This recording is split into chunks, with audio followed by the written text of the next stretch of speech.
social media, does it have a negative impact? Of course it does. It's ruining everyone's lives. It is not. Yes, it is. Are you kidding me? All these trolls going out there. And, yeah, these stay-at-home moms, they're scrolling All through I the can feeds. think is like brightly colored and big hair. And Some of them. Okay. Some so of them. as a primarily work-at-home, stay-at-home mom, Yes. social media is my lifeline to let me just say- other adults. As a stay-at-home mom, shouldn't your life be the kids? Yes, but in the moments I'm ready to hog tie my children So and then you sell them. scroll through your feed, and then you comment on other people, and then just cutting them at the knees and just basically telling them I off. do not tell people off, but it's nice to have that distraction and that just the interest. What's the point? You know, you post it up. I just had a salad. Congratulations, you know? I just had a what? A salad.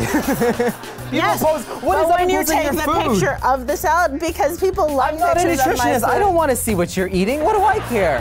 When's the last time you've ever been happy when I put a salad in front of you? Tell me when. Well, you put something with the salad. It's just got to have something. A salad's a side. It's not a meal. You got a steak with it? Salad's a side. Salad kills. As my mother says, salad kills. Salad kills. Okay, well, obviously you don't know too much about salads, but you are a bit of a car guy, but fixing them's not always your strong suit. So we sent Mark to the local dealership to learn a few things about how they work.